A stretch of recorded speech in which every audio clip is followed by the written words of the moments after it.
बच्चों के संक्रमित होने के बाद ये माना जाए कि प्रदेश में तीसरी लहर ने दस्तक दे दी। राजस्थान के दौसा जिले में कोविड-19 की दूसरी लहर में मई में करीब 341 बच्चे कोरोना पॉजिटिव मिले। इसको लेकर कयास शुरू हो गए हैं कि प्रदेश में कोरोना की तीसरी लहर दस्तक दे चुकी है। ऐसे में बच्चों के परिजनों में दहशत का माहौल हो गया। इसी को लेकर हमने ग्राउंड जीरो पर पड़ताल की। दरअसल राजस्थान में कोरोना की दूसरी लहर में अप्रैल में हाहाकार शुरू हो गया और इस दौरान प्रदेश भर में लाखों लोग कोरोना पॉजिटिव हो गए तो हजारों लोगों की जानें भी चली गई। इस दौरान बड़ी संख्या में 18 साल तक के जो 0 से लेकर 18 साल तक के किशोर भी संक्रमित हो गए। बच्चों के कोविड संक्रमित होने को लेकर प्रदेश में तीसरी लहर की दस्तक के कयास लगाना शुरू कर दिया। लेकिन राहत की बात यह रही कि कोई भी बच्चा इतना गंभीर बीमार नहीं हुआ जिसको अस्पताल में भर्ती कराना पड़ा हो या उसके ऑक्सीजन लेवल की स्थिति बिगड़ गई हो। मेरे चाचा पॉजिटिव थे, उनके संपर्क में आने से मैं पॉजिटिव हो गया और मैंने घर पे रह के इलाज किया। अब तबीयत सही है।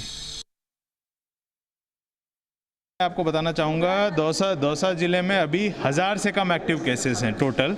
काफ़ी अच्छा फिगर है और काफ़ी ये अच्छा है। थर्ड वेव के बारे में कमेंट करने के लिए हेल्थ एक्सपर्ट्स और इसका एक म्यूटेंट और वेरिएशन को समझना पड़ेगा।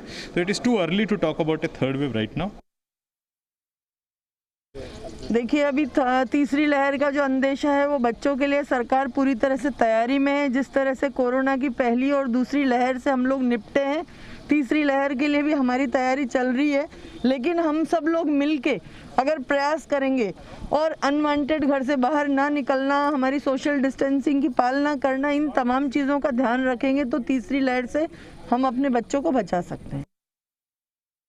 कोविड-19 की दूसरी लहर के दौरान प्रदेश में बच्चे भी संक्रमित हो रहे हैं। बच्चों के संक्रमित होने की वजह के लिए हम जानते हैं दौसा CMHO डॉक्टर मनीष चौधरी से कि सर जिस तरीके से बच्चे संक्रमित हो रहे हैं तो क्या लगता है आपको दूसरी लहर में किस तरीके की ये संक्रमण निकल रहा है? बच्चे संक्रमित हो रहे हैं, ये शब्द अभी आज का नहीं है कि आज से संक्रमित हो रहे हो। जब परिवार के लोग संक्रमित होते हैं, बच्चे साथ रहते हैं तो बच्चे संक्रमित हो जाते हैं। खुशी की बात यह है कि जो बच्चे संक्रमित हुए हैं उनको घर पर ही उनका ट्रीटमेंट मिला है या घर की उनकी इम्यूनिटी अच्छी है, खाना पीना अच्छा है, वो कोई बीमार नहीं हुआ, नहीं कोई एडमिट हुआ, नहीं किसी को ऑक्सीजन की जरूरत पड़ी, नहीं किसी को ICU की जरूरत पड़ी, नहीं कोई डेथ रिपोर्टेड हुई है। तो ये हमारी बड़ी खुशी की बात है। संक्रमित होना, जब बच्चे परिवार में रहते हैं संक्रमित हो सकते हैं, ऐसा कोई इशू नहीं है। सर तीसरी लहर में सबसे ज़्यादा संक्रमण बच्चों में फैलने की आशंका जताई जा रही है, तो इसको लेके क्या लग रहा है स्वास्थ्य महकमे को कि दूसरी लहर में जिस तरीके से बच्चे संक्रमित होते हैं, क्या तीसरी लहर में उस तरीके से? तीसरी लहर में आशंका इसलिए क्या है, वैक्सीनेशन सबको हो रहा है। हमारे लिए एक रामबाण दवा थी, वो वैक्सीनेशन होना था, हम वैक्सीनेशन करा रहे हैं। अब ये कहते हैं कि 70% लोगों को वैक्सीनेशन हो जाएगा तो हर्ड इम्यूनिटी डेवलप हो जाएगी, सारे लोगों के अंदर कोरोना निकल जाएगा। लेकिन बच्चों के अंदर नहीं है, तो हमारा आशान्वित हम ये हो रहे हैं कि यार बच्चों के वैक्सीनेशन नहीं हो रहा, ऐसा नहीं हो कि थर्ड लहर बच्चों के प्रति जागृत करे अपन को।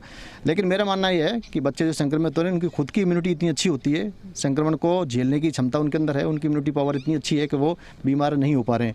हम सबका वैक्सीनेशन हो जाएगा। वैक्सीन होने के उपरांत बच्चों का नंबर भी आएगा, समय रहते हुए हम बच्चों को भी वैक्सीनेशन कराएंगे।